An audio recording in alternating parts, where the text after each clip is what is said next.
Welcome to Soft Bites Podcast. Your life, your dentistry. We talk about ways to have more fun and meaning in one of the coolest and most rewarding professions in medicine.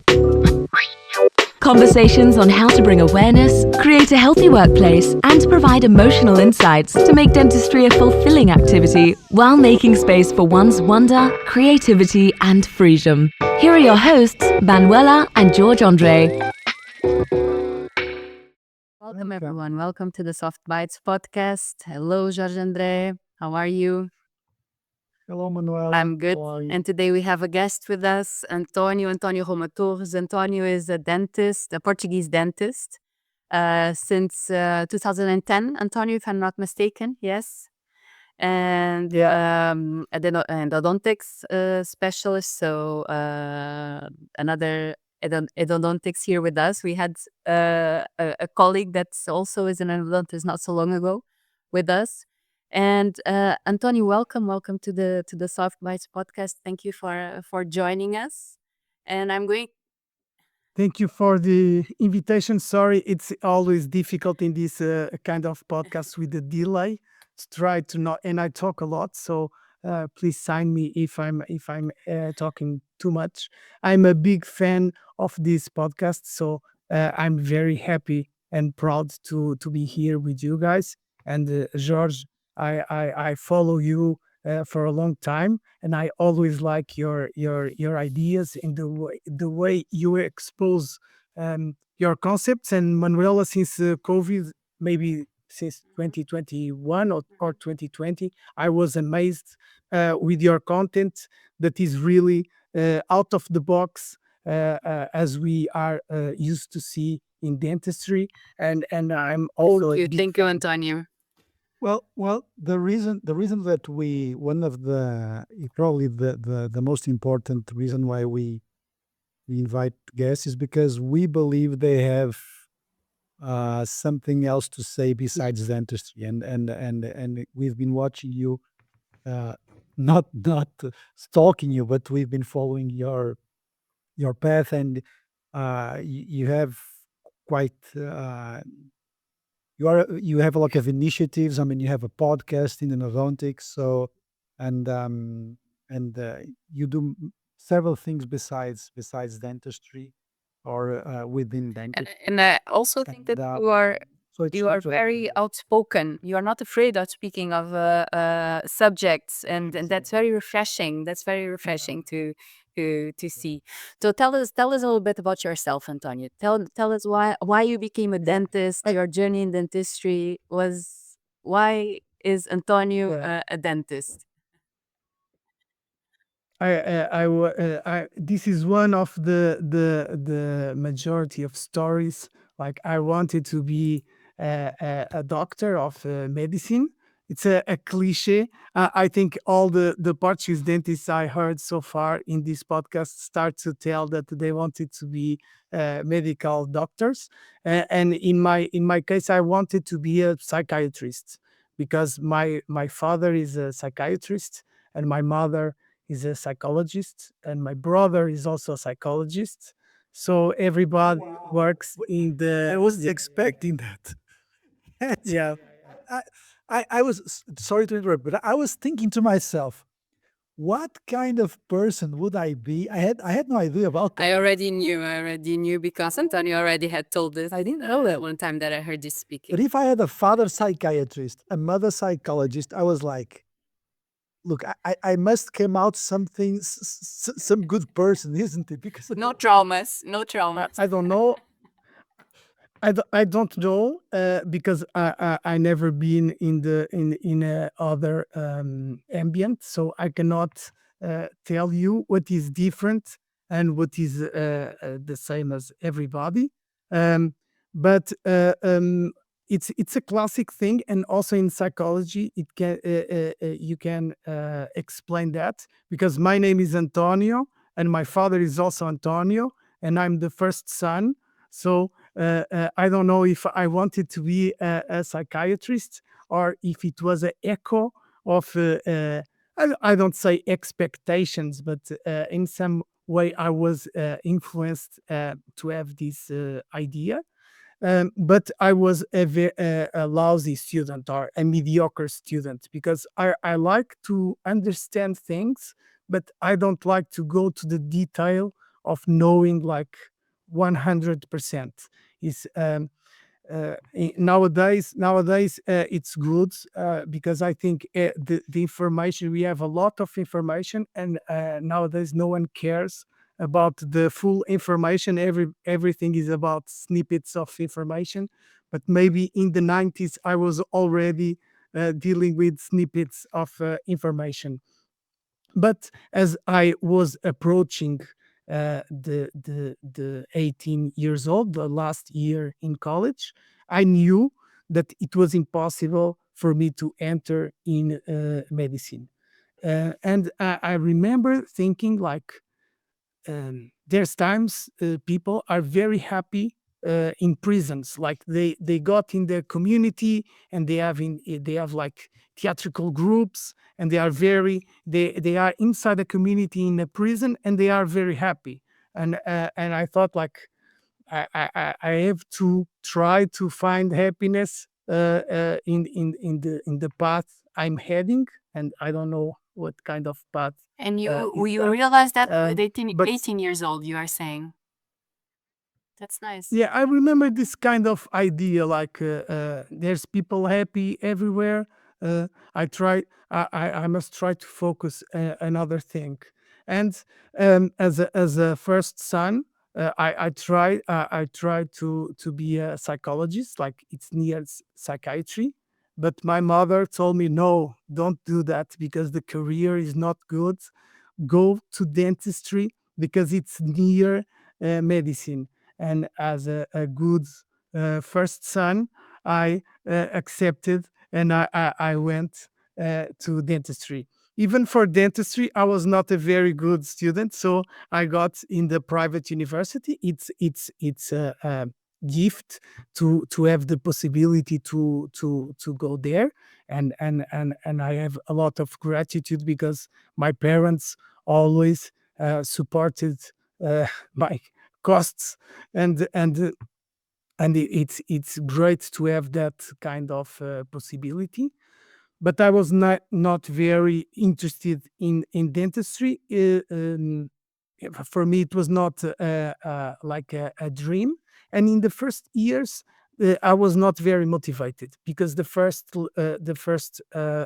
themes that you have to study is like anatomy and biochemistry, Physiology. genetics. So physiology, and it's so far away from medicine or dentistry or health professional subjects, because I understand now that it's knowledge that is very important, and now uh, I think it's important. But at that time, for me, it was like unnecessary uh, uh, knowledge, and I started to be more and more enthusiastic about the association of students association.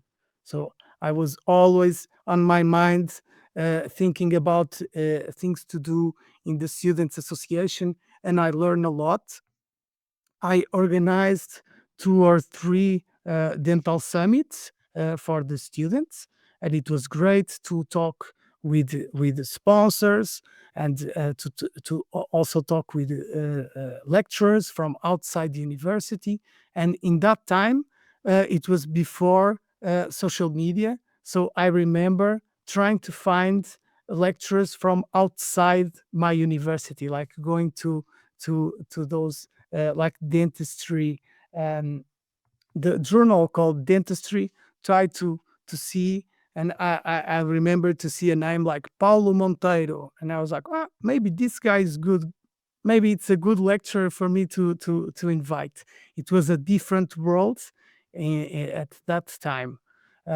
So I was far and far away from my course, or dentistry, but my course, and I was not very interested in nothing. I only wanted to progress in the dental association, also organizing parties, and not just lectures and hands-on courses. But I really liked the part of events, so to say. And in the third year, we started to have dentistry themes like restorative dentistry and prosthodontics and oral surgery and endodontics.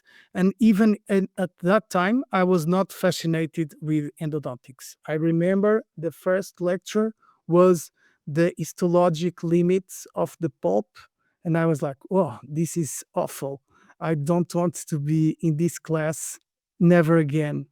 And I kept having average grades, and um, I kept working on the dental association to a point that I imagined that half of the teachers didn't believe that I was going to be a dentist. And as you imagine, I'm a different animal, so to say.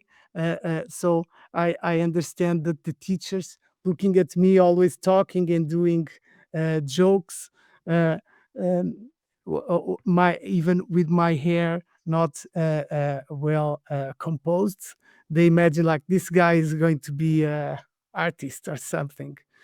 And then one day I met Rui Pereira da Costa and José Sacramento, that were my teachers of endodontics. And I um, I got instantly a big admiration for those two guys because they were very clever. So a lot of times people ask me like, why did you choose endodontics? And for me it's like I it was not I saw a file and I saw like, this is fascinating, I want to learn more about this.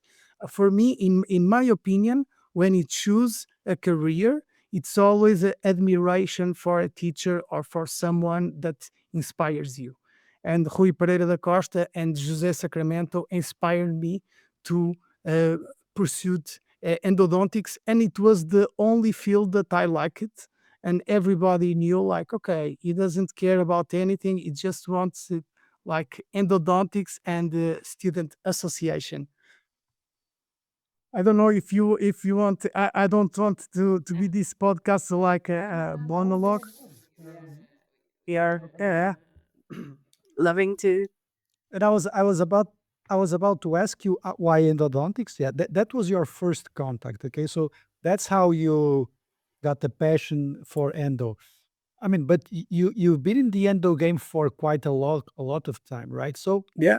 so we understand what got you into, what kept you there until now. I don't know. I cannot answer.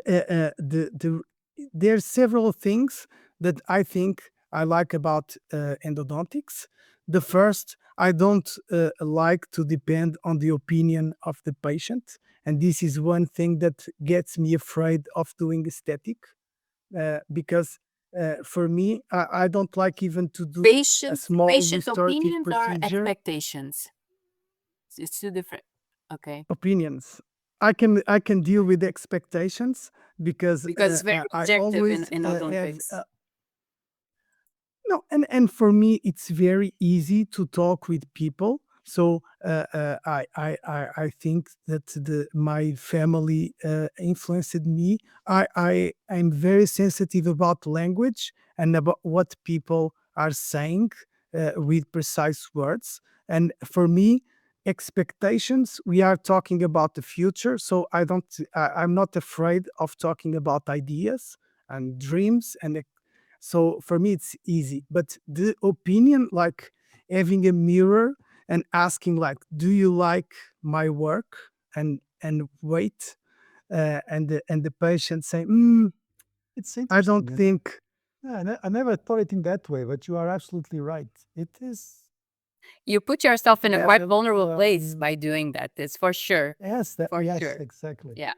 It's quite No, risky. nobody in endodontics looks at the x-ray like, I don't like this, please, could you finish in a bigger file, please? Even some dentists don't understand endodontics, and patients even Me, less. I don't So understand endodontics. I think endodontics, or you love it or you hate it, and I'm the one on the part that's the ones that hate it. So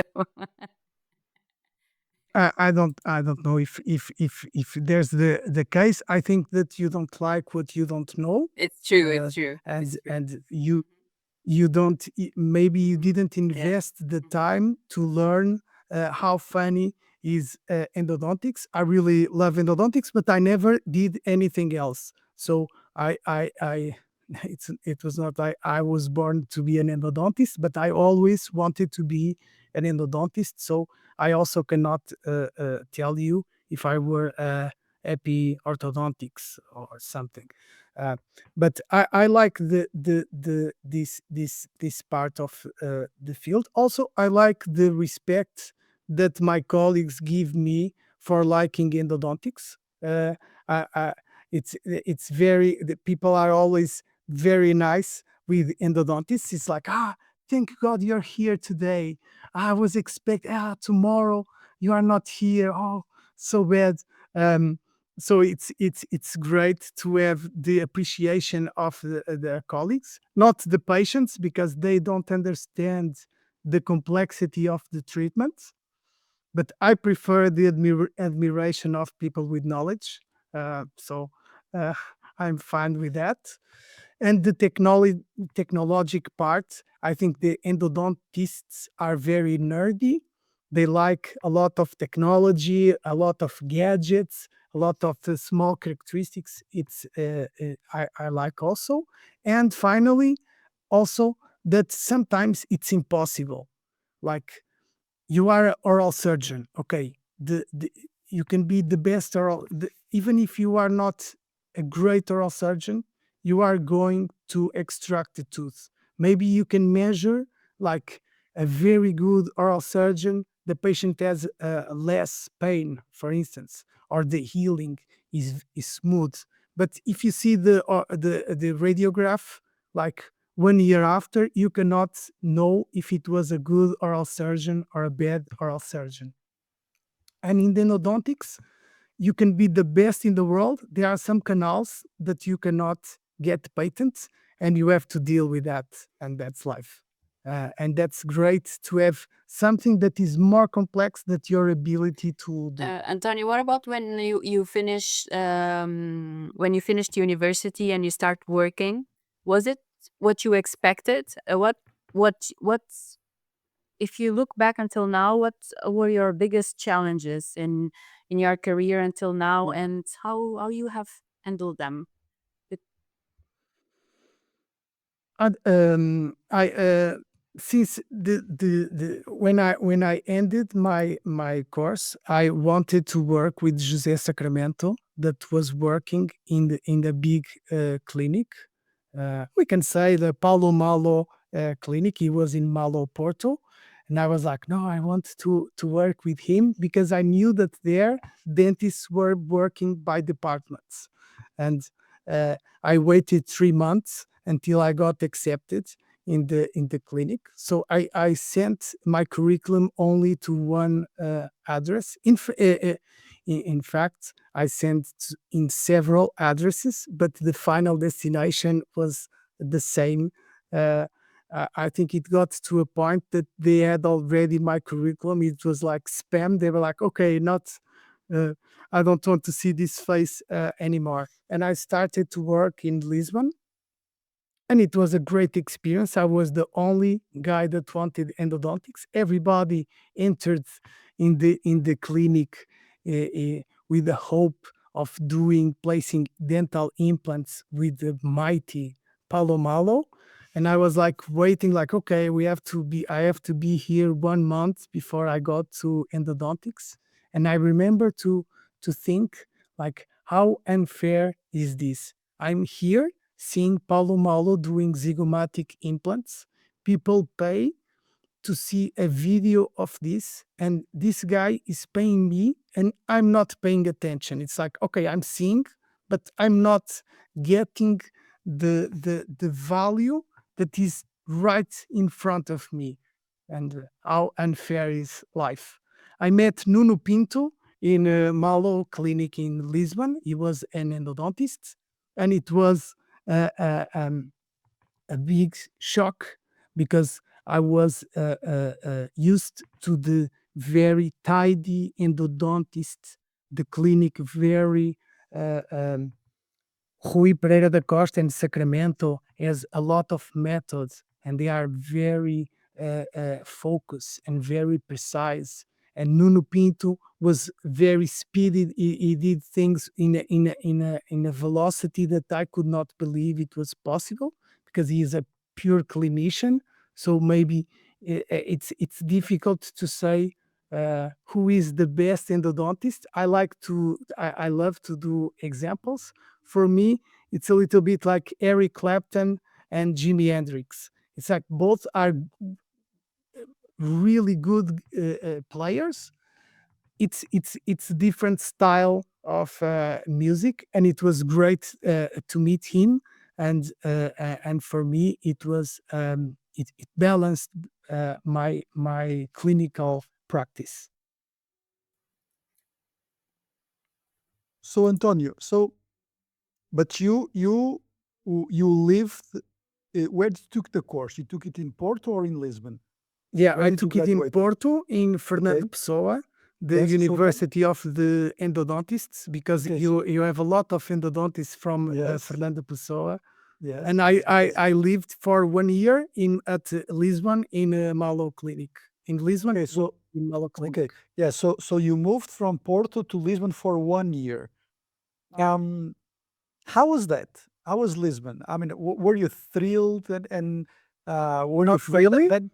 No, you didn't like Lisbon. Yeah. No, as a Porto kid, and we have to maybe to explain here that Porto is the second biggest city in Portugal, and Lisbon is the capital. And for me, I never dreamed to go to Lisbon, but I had to do it to come after to Malo Clinic in Porto to work with Sacramento. So that was the plan. But I think I never got to Malo Porto. I think that the clinic didn't grow at a pace enough for them to need another endodontist. And I switched to another clinic in Porto to come back to Porto after 1 year. But it was a great year. I really loved. I learned a lot of things, and I'm not talking about technical things. Like, all the universities are good. I had people from every university that were like freshman dentists, recent grads, and you cannot, it's like the individual, it's like 90%, and the place that someone comes, it's almost irrelevant. For me, it was a big lesson, uh, because the best guy in my generation was a guy from Viseu Catholic University, that I thought that it was like the worse in Portugal, or I never knew almost that it existed. And I was like, oh, and the guy was the best. But if this guy went to Fernando Pessoa, he will be the best. So this guy would be the best in this group of people. So the university, I think it's not very important. No, I absolutely agree. I agree with you. And you were talking about Paulo Malo. I have a huge admiration for what he did. I mean, of course, you may like the style, you may not like the style, you may argue about the way that things went financially. But there's one thing that we have to give praises to, and I think it must be working at that practice at that time should have been. It's probably very very thrilling because at the time, I mean, it was spoken all over the world. It completely revolutionized the rehabilitation of the dentalist patient. Even today, whether we like it or not, 90% of the work that we do in the dentalist patient, full arch rehabilitation with implants. Of course, there's some evolution for FP1 and stuff like that, but 90% of the work that we do has the huge influence of Paulo Malo. And I think that sometimes I don't think this is, I mean, deep down we know that this should be given the due credit. But how was it to work in such a, such a big practice and such a well-known practice all over the world? How was that? How was that experience? once again, I think now I understand better the particularities because it was the first clinic I worked. I was from the university to there. So for me, it was a shock knowing that for instance, Palo Malo used two implant motors, and the assistant is switching the drills so he cannot lose time, like to improve efficiency. And when I saw dentists working with only one implant motor, for me it was like, oh, this guy works with only one. It's not efficient. He should have two. So I think I now understand that it's not the normal, but it was my experience. At that time you had like 20 hygienists, and you have like five endodontists. Uh, so it was a lot of floors, and people went from one floor to another. It was a unique practice worldwide. It was probably the highest level of interdisciplinary practice that you can think of at that time. Yeah. And I think working with Palo Malo is the nearest that you can of the experience of working like with Steve Jobs or something. It's really a different person from the average. Is in my opinion, I think we can say he's a genius. Of course, as Steve Jobs, as everybody, he has its own issues, and I'm not like glorifying everything, but he's a very special person and a very hardworking person. It was not the kind of boss that it was the guy that worked most time. It was him and not the employees. Uh, Sorry about this name dropping. What about more challenges in your career, Antonio? You don't Yeah. own a private practice. You own a private practice? No. Okay. Mm-hmm. No, It's something that you never wished for? I'm sometimes I think about it, but most of the time I think it's not a good idea for my personality. But we never know. But you are good. Maybe one day, I don't know. Yeah. But I think having a practice, it's more being good with numbers, and uh, I don't know if I want if I'm this kind of person. But one of my biggest challenge was when I went to Porto to another clinic, and it was a big. Uh, I was not very happy. Also, they were not very happy with me. So it was very strange because I doubt a lot of my capacities, and I was not like a very uh, uh, good endodontist. So I had like a 2 year experience, and in Malo Clinic I didn't work a lot because it has a lot of work that is not clinical, that is preparing courses and everything.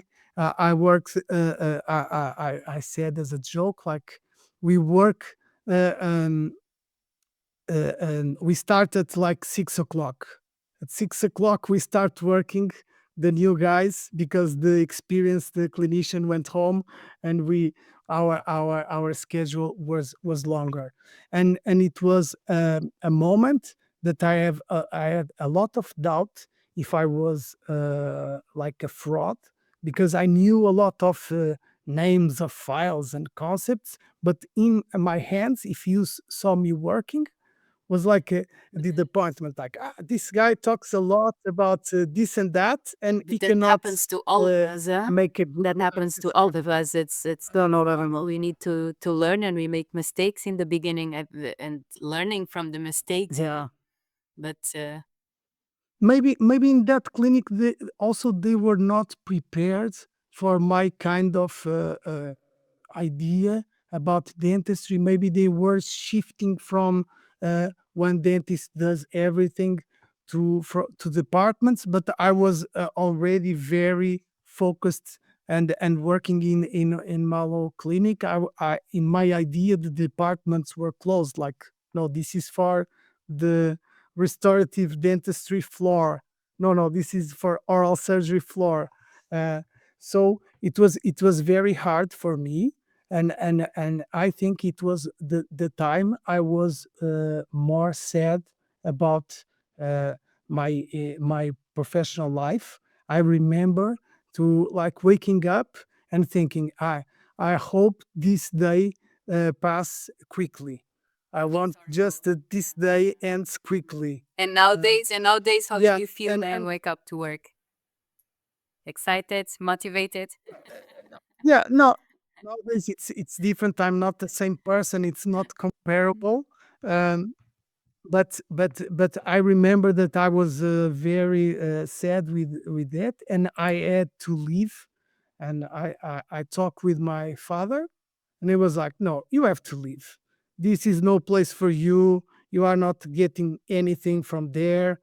You have to, because I didn't want to, I worked only at this clinic, so I didn't want to be unemployed, or at least having nothing to do. But I decided, like, okay, tomorrow I will leave, and that's it. And in that point, I thought, like, no, I have um, to bet on endodontics. I need to invest. I want to be like black belt in endodontics. I will do the 3-year program in Lisbon. Once again, I'm going to the damn city.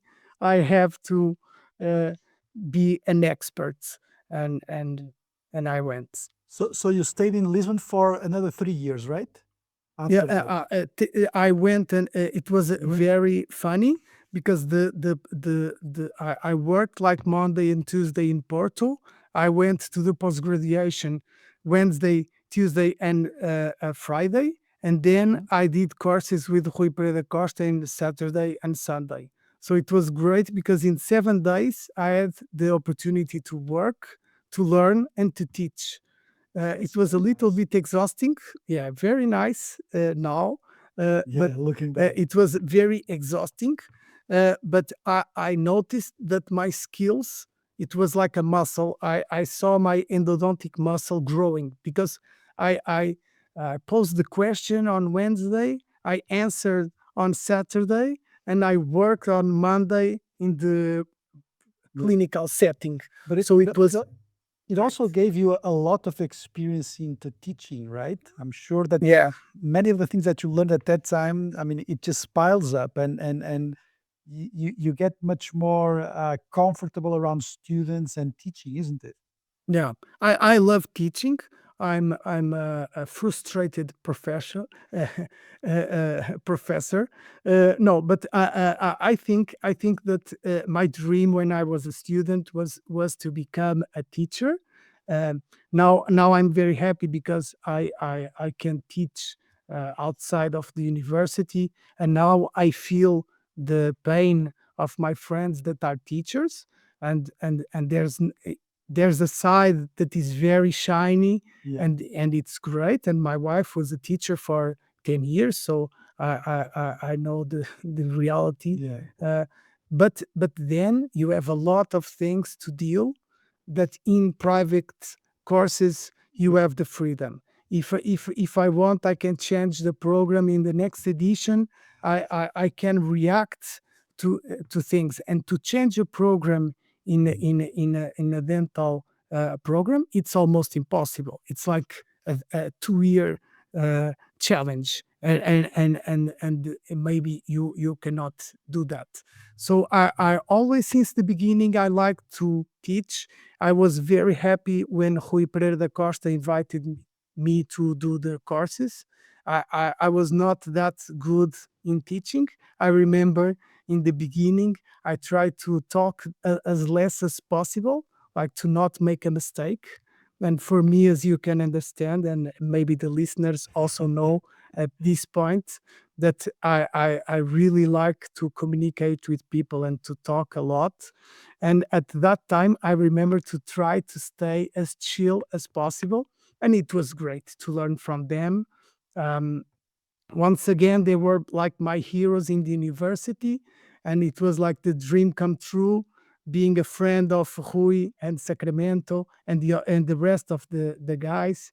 being on the crew, and it was great, and I'm very grateful because at that moment everybody in Portugal respected me as an endodontist. It's like, okay, if you are with these guys, you're good. I don't know who you are, doesn't matter. I noticed that it was like from being a lousy dentist, living in the clinic in one day, and 3 months after, I was like a genius. And and it's funny how the perception of people um, is it depends on the environment, it depends on a lot of things, but I was very fortunate. Yeah, but I remember that at that time, just before the next question, at that time, Rui Pereira da Costa, by what I remember, it was, I think it was the first guy that started to do like full endo private, full, completely dedicated to endo. I don't Yeah. think so it came from Spain and it just completely opened a new door for endo in Portugal that didn't exist before. It's always difficult when you say the first, because there will be somebody saying like, no, the first was, uh, but he was on the first generation. In Lisbon, you had already endodontists doing just endodontics. But I think that Porto. in the north of Portugal, in You are Porto, that was not the case, and you assumed a lot like, oh, I do private exclusively practice on endodontics. But for me, it was an inspiration because I met him at university. He was fresh from Barcelona, Yeah. and it was great. And a few sorry, and a few years down the road, over I think the last 3 years, you started to collaborate at least more actively in the Portuguese Dental Association, right? So Yeah. by what I believe, by what you were telling me, I mean, you were already active in the student association Yeah. in school, in the faculty, right? University. I think this would now be like a comfortable place for you to be able to contribute to the profession. So how were these years there? What's the balance, and what are you looking for the future in the Portuguese I association? Since my beginning in dentistry, I had a relation with the Portuguese Dental Association. I was in the young dentist group back in 2010. Then from 2015 to 2020, I was in the North Assembly, but I was in the reserve. I was not a member, a full member, and I got a little bit frustrated about not participating enough. But one of the things that I enjoyed to do in 2015 was the numbers of the Portuguese Dental Association that you see in newspapers, and like one in every five patient doesn't go to the dentist or missed uh, three teeth or five teeth, and this is a work that was great. I participated in making this questionnaire, and I think it produces amazing results, and we keep doing that.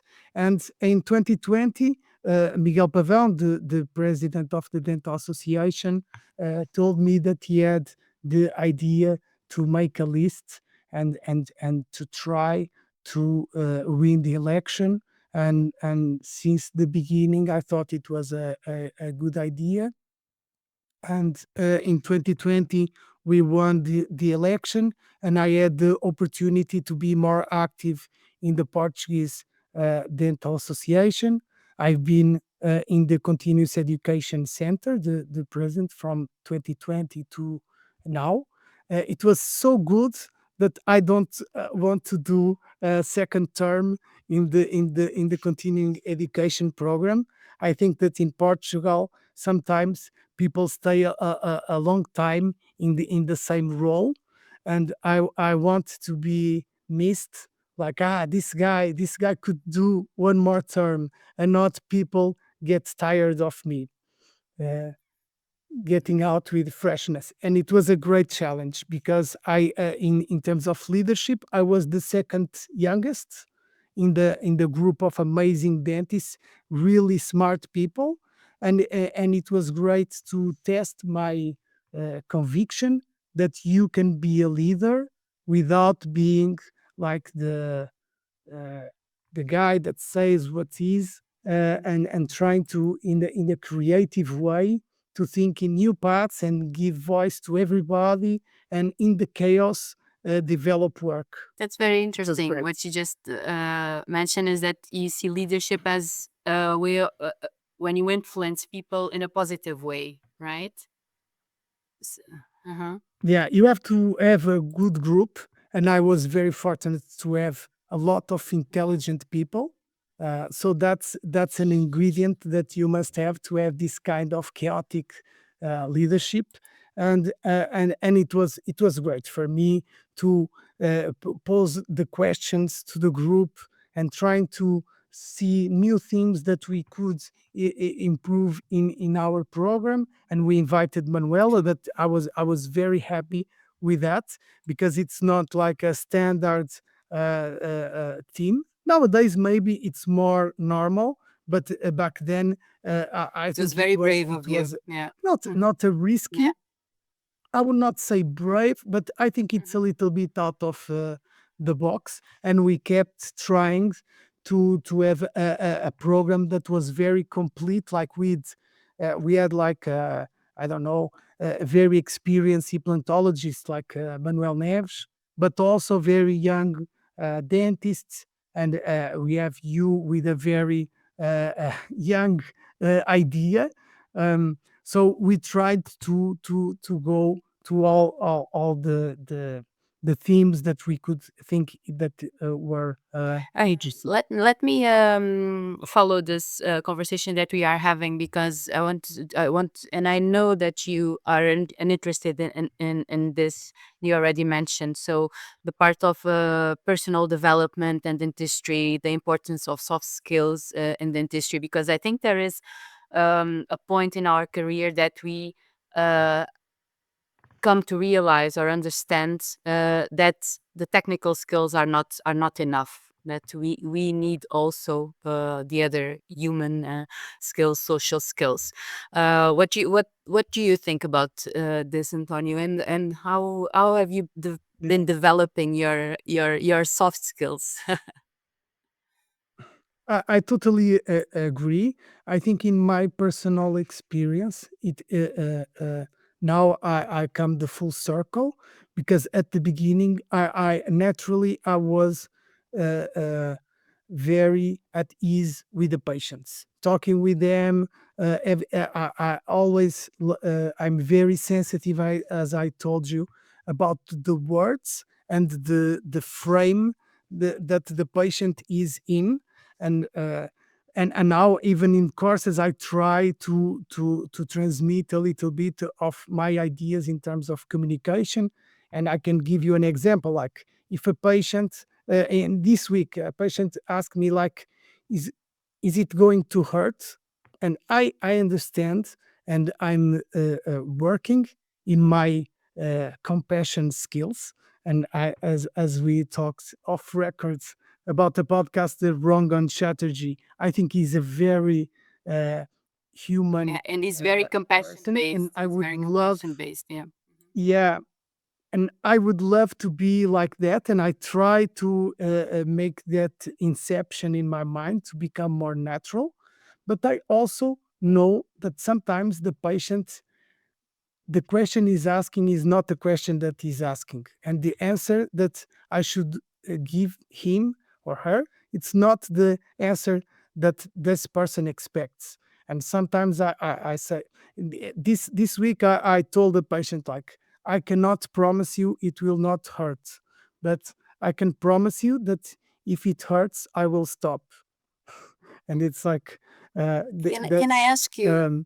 that's a way of thinking about things, because I don't like to give predictions and to say I what's was going to going happen. to But ask yeah, you, Antonio, because you teach, do your students ask you also about that, not only about the technical part, but also about communication and what you say. So, because you said that you try to also to bring that up in your courses, are they interested in that part also?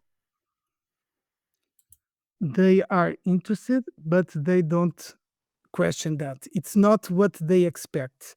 What a person expects from an endodontic course is how to use a file, how to not break a file, how to be happy doing endodontics, but not in the self development way.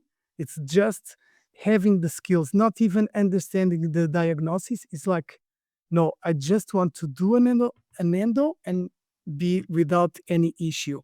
But when I start storytelling, everybody likes a good story, and I think we learn about stories. And I also wanted to become a better lecturer and try to give this kind of stories. And I expect one time when I become a really experienced lecturer to do a lecture with just one slide. It's my dream, not having like fancy graphics, and but I'm not there yet. So I'm working to be a old dentist that is a very good lecturer.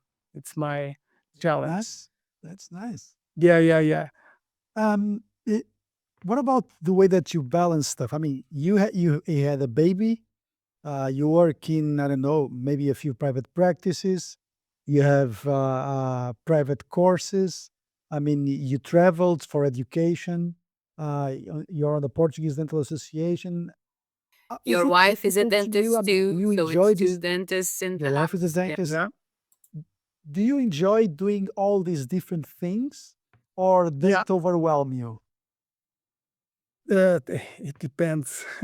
It depends on the Depends days. on the days. Yeah. I try to manage as I think in my position, I try to be like uh, average in everything. Like I'm not the best endodontist. I'm like okay, I'm a okay endodontist. I'm not the best guy in the dental association. I'm like a okay guy in the dental association. I'm not the best lecturer, but I'm okay. I do some lecturing. So I try. It's funny because I'm very specialized in my clinical work, but then I try to mix with other activities, and not being a perfectionist, I think helps me. Uh, Even people don't believe because they expect endodontists to be um, very Very into perfectionist. the detail, But very we worried about them. yeah, but we don't know where the route ends. If we want to be, there's a chaotic part in the evidence-based endodontics and maybe dentistry and maybe science. Science is way more chaotic than we wish it to be. And I like to live in chaos and ideas and things not being organized. But I imagine that for a lot of people it's complicated not to have everything in balance. But I try not to work like crazy. Some years ago, I thought that it was the most important thing uh, in life.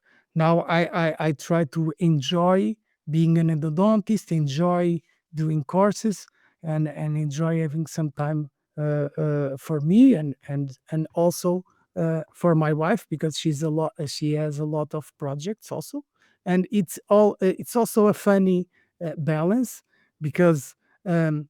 Sometimes I'm the protagonist of the action, like, okay, I'm doing the lecture, but the other time, most of the times, she is the star in the house. Um, so it keeps me in It balance. keeps you grounded also. You Yeah. you were saying that the advantage of not being a perfectionist. I mean, this is not something that we hear every day. Most often than not, we hear people complain, "Well, I'm a perfectionist and I suffer with that." So I have a couple of questions here. I mean, did you always felt that way?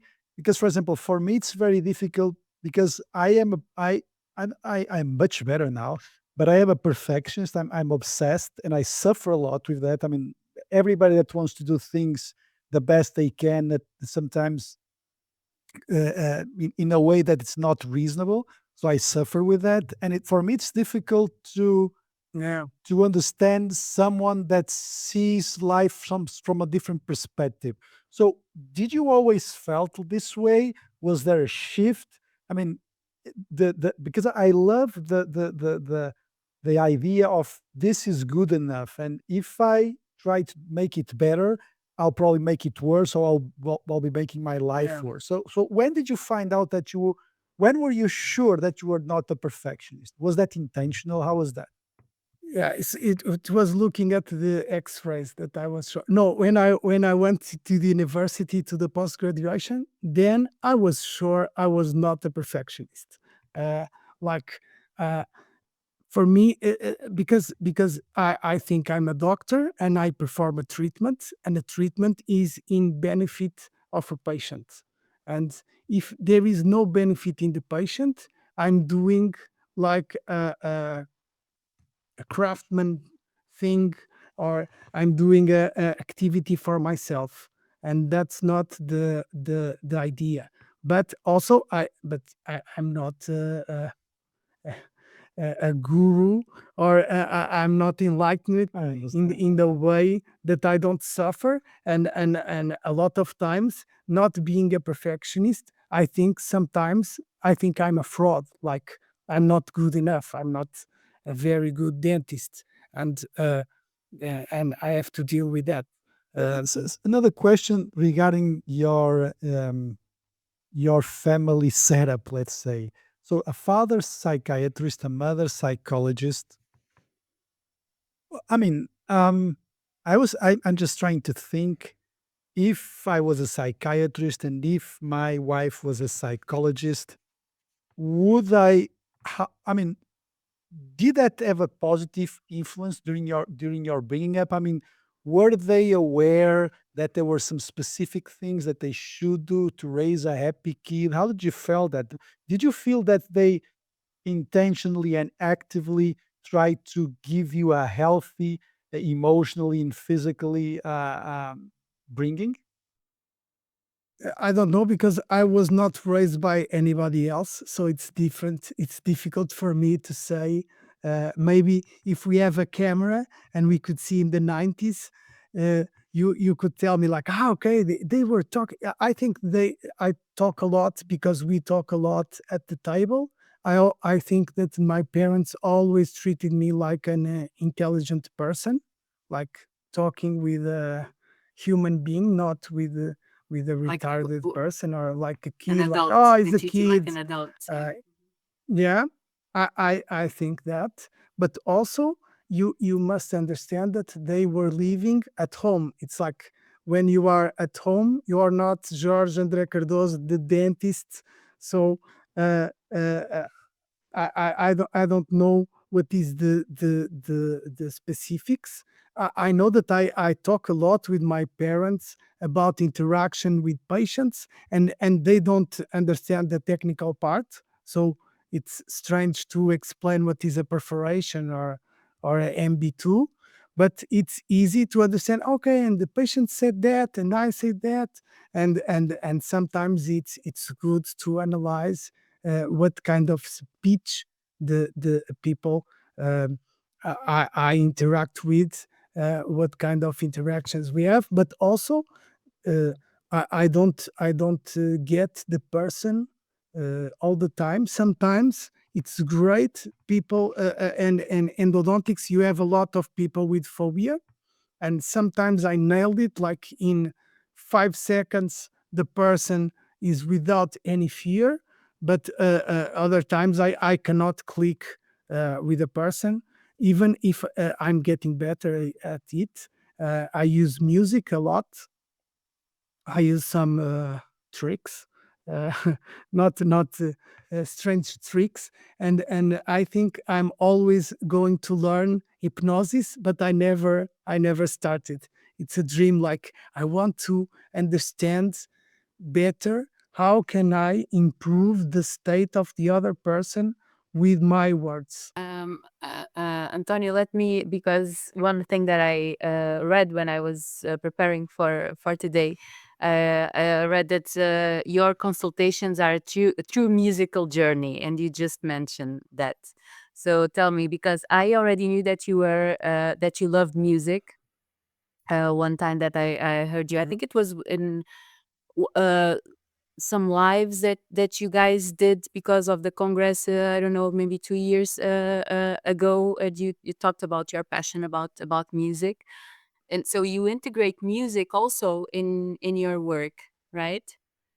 Yeah, I'm always listening to music. I think at the start it was a way to keep me in silence, because I tend to not like the silence, and I always think I have to say uh, something else. I started also to listen to jazz music, but I think it was maybe it was a way to look older and more mature. I don't know. And then I got stuck with the Beatles, and I hear Beatles. It's like my standard uh, um, music background, because you can listen to Beatles with a kid and with a 80-year-old person. It's like my standard. I listening more than like 4,000 hours per year Beatles. And so you work always with music, but it's curated music by you, so it's not any kind of music. It's you choose your music. Sometimes I have some playlists, and I like to interact with the person.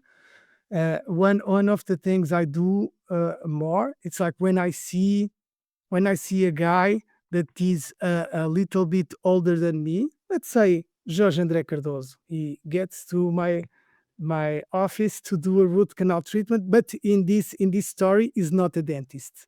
He's an engineer in computer programming. He has a startup with a friend Cool.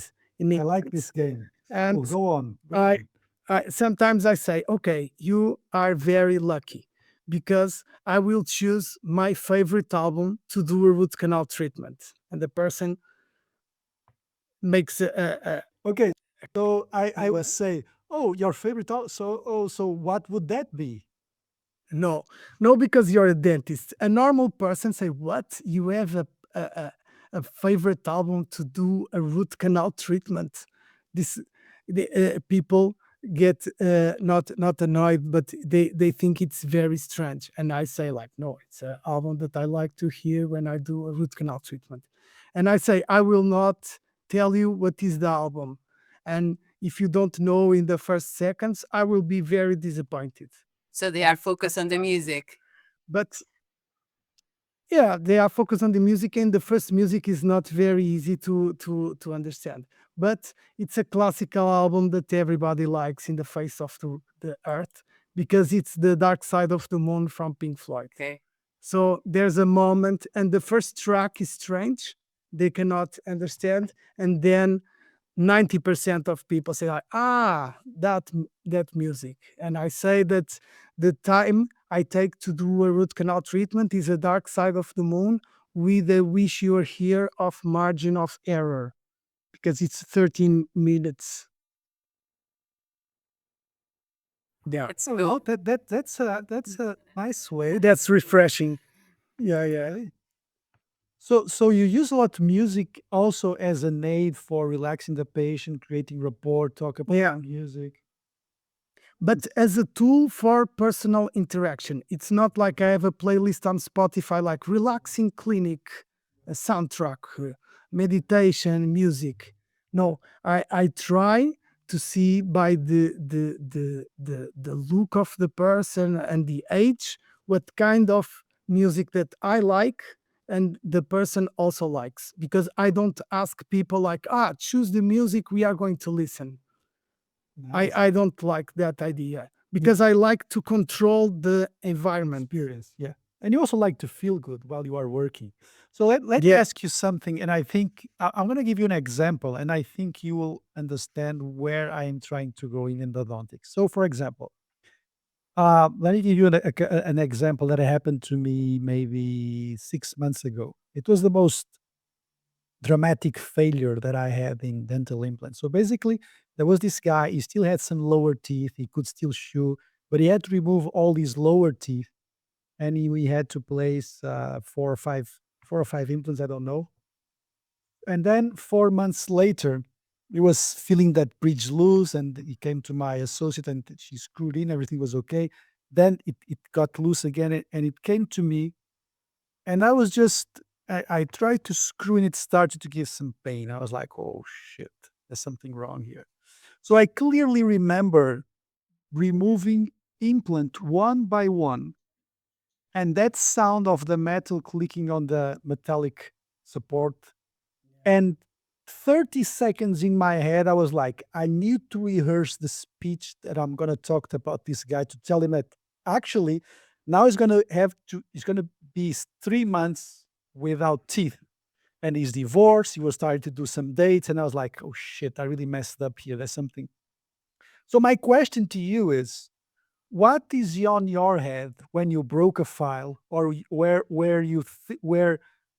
basically you need to tell the patient a bad news, because sometimes you are just doing the endo and they know it's going to be very difficult, and you're just trying it.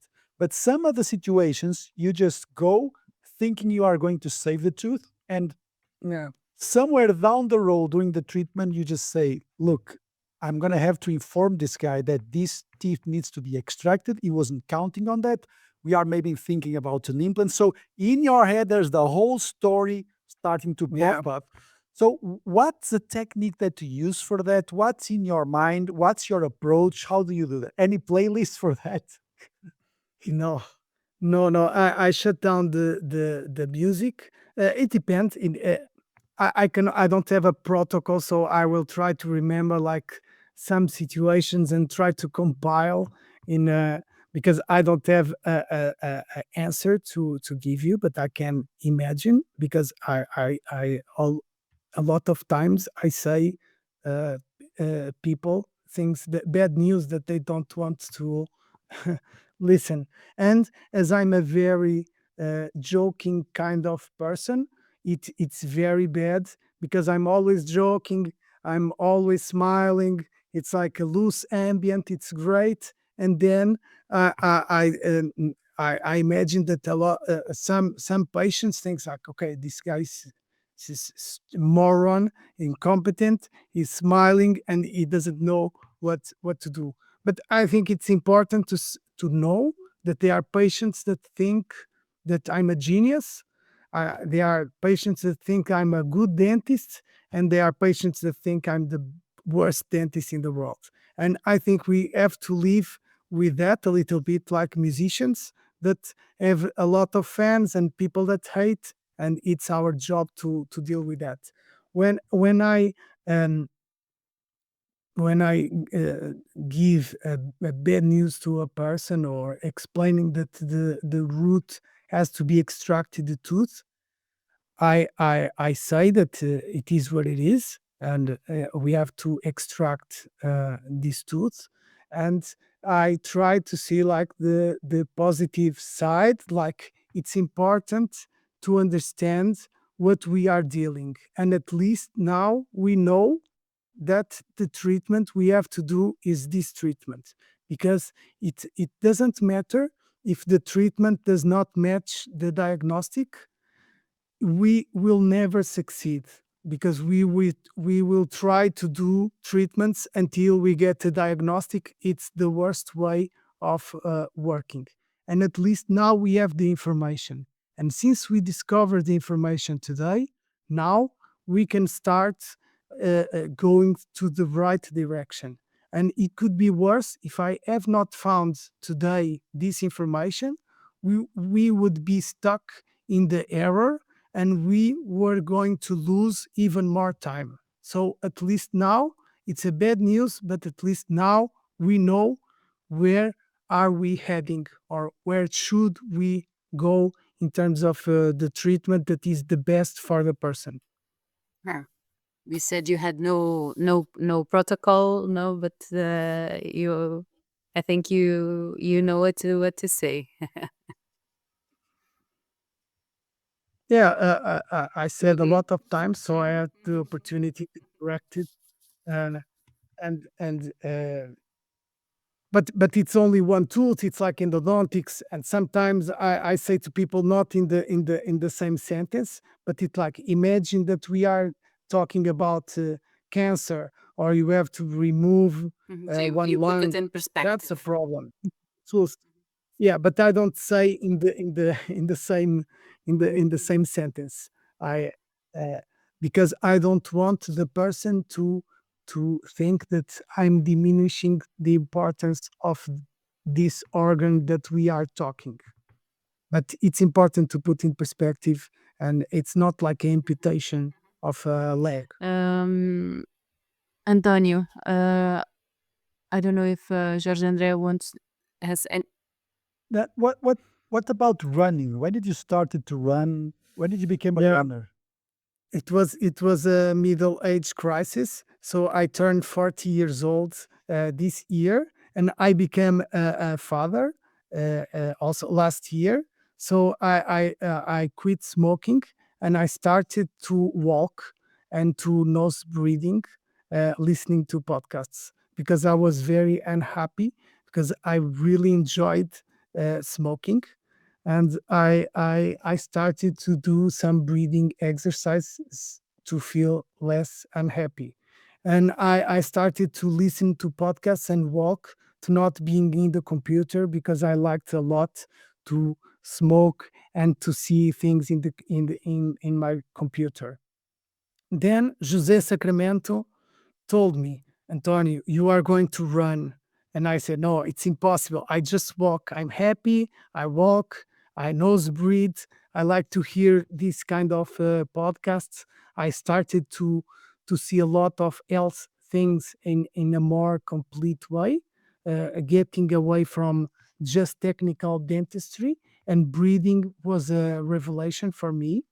My wife already told me that breathing was very important because she does yoga since like 5 years ago, and she worked with little kids that are mouth breathers. But at that time, I did not understand. I was not prepared to to understand. It's those kind of moments that the information is there, but you are not in the right path to absorb the information.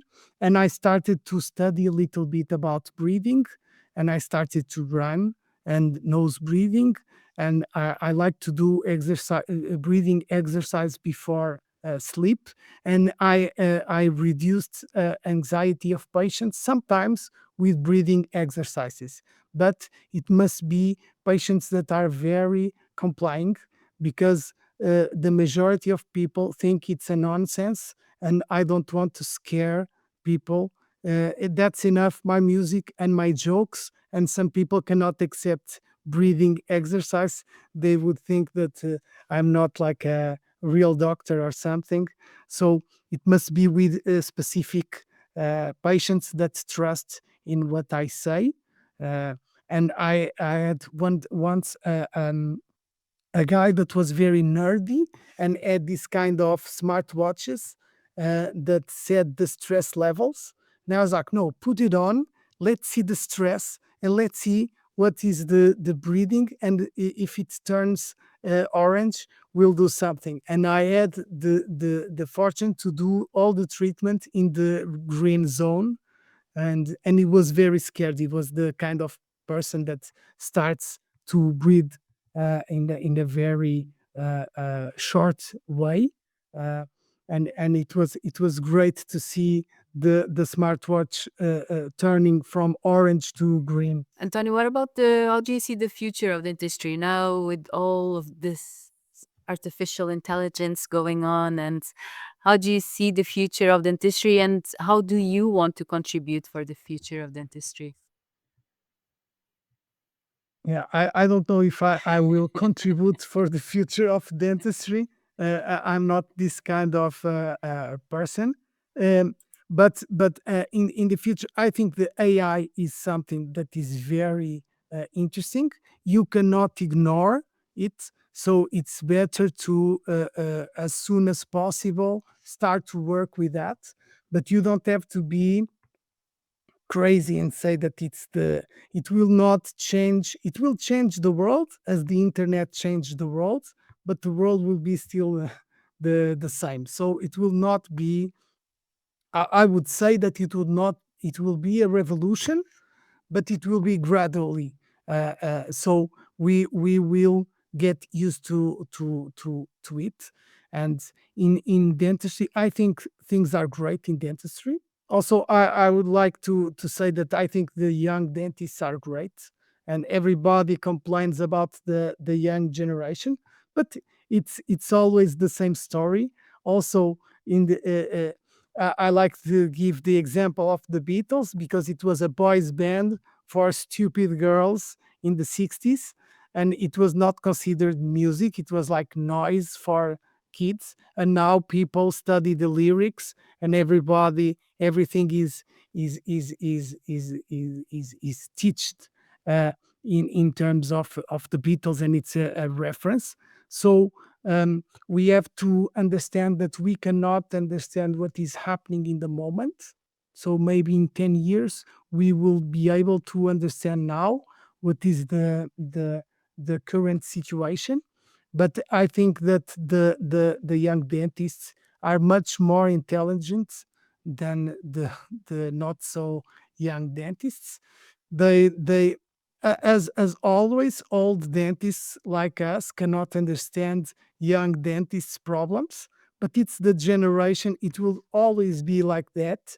And I will try to be a cool old dentist, and I'm working each day to try to be a more updated old dentist, and not thinking that I struggled a lot and I work more than the young dentists, and my life was tougher than their life, because I don't see the truth in that.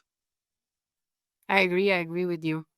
I think this generation has much to give. They are different, like you said. They have different ways, but they have much to give. Yeah, it's one of the things that we focus on this podcast. It's the struggles are completely different. Even today, I saw a meme how difficult for this young generation is to buy a house. The struggles that they are facing are completely different, and they obviously see the world in a different way, probably in a more accurate rate for the problems that they are dealing with. So before we wrap this up, Antonio, tell us where people can find more about your work, your courses. Yeah.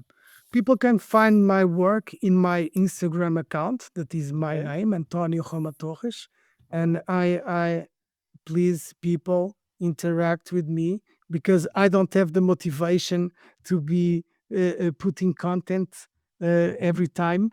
And I'm always in my courses asking, please say things on my Instagram, because I will forget. And for me, it's not very easy. Also, I have a podcast that, as I talk a lot, I thought, okay, people are going to complain. It's me interviewing other dentists. So I called Art Talks.